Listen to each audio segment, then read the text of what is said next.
Bonjour, on va corriger l'exercice 3, page 83. Exercice 3. Romane achète 5 barrettes identiques pour 15 €.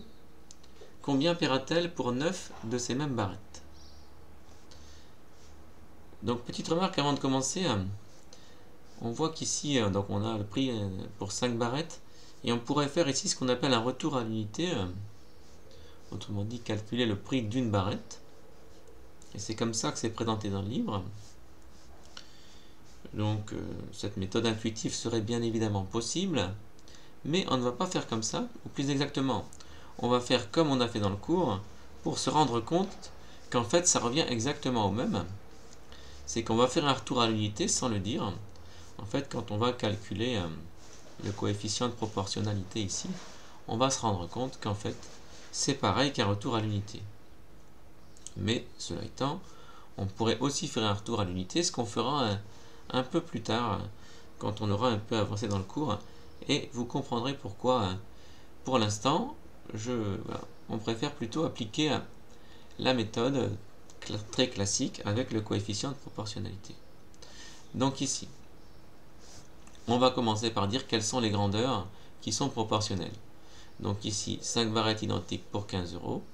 Alors sous-entendu, ici, il y a le fait que le prix payé est proportionnel au nombre de barrettes. Donc l'énoncé ne le dit pas explicitement, mais c'est sous-entendu. Donc on va le dire ici. Donc le prix payé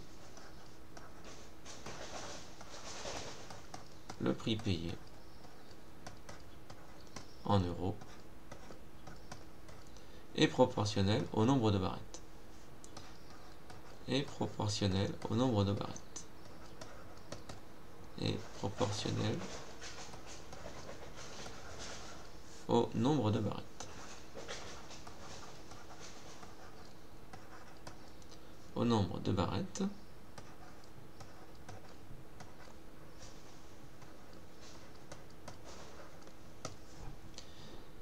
Alors, on va faire un tableau parce que c'est pratique de présenter sous forme d'un tableau.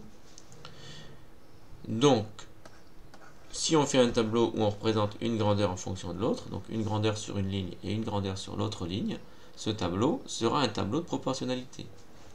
Donc, le tableau suivant est un tableau de proportionnalité. Donc, le tableau suivant est un tableau de proportionnalité. Est un tableau de proportionnalité.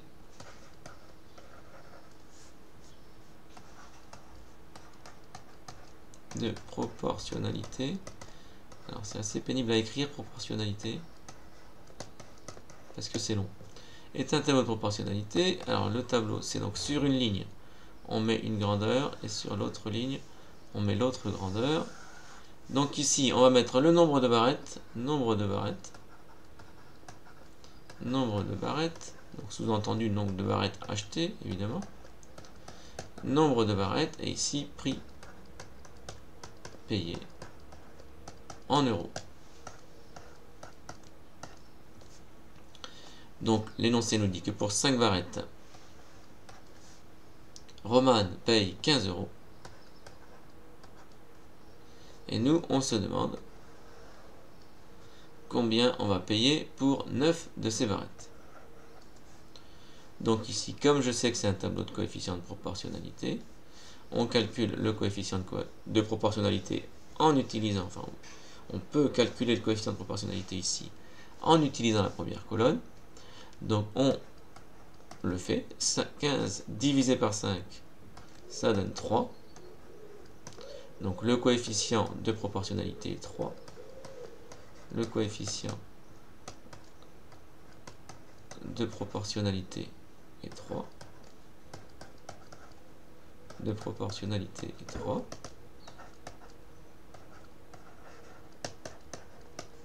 Et 3. Donc s'il fallait mettre une unité, c'est 3 € par barrette. Alors on va mettre une unité ici, 3 € par barrette.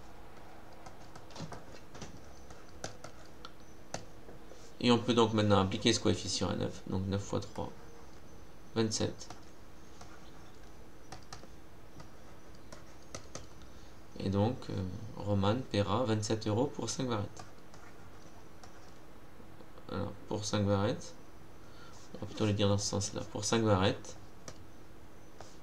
Roman paiera 27 €. Pour 5 barrettes. Pour 9 de ces barrettes, plutôt. Pour 9 de ces mêmes barrettes. Pour 9 barrettes. Allez. Pour 9 barrettes, Roman paiera 27 €.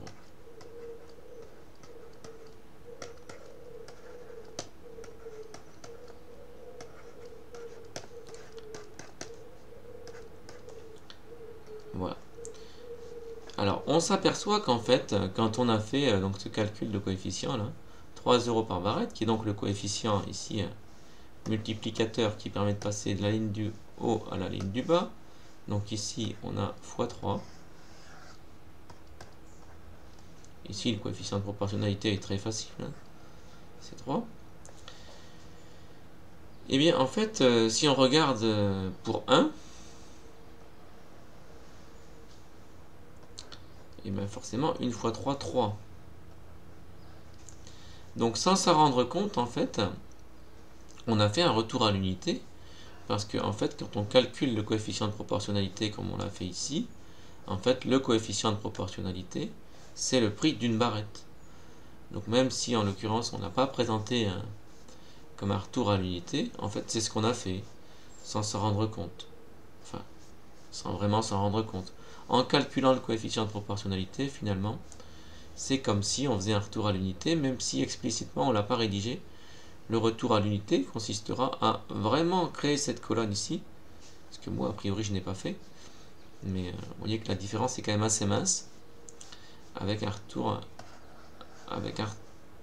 à l'unité, parce qu'en fait, bon, ça fait la même chose, sauf que je n'ajoute pas la colonne.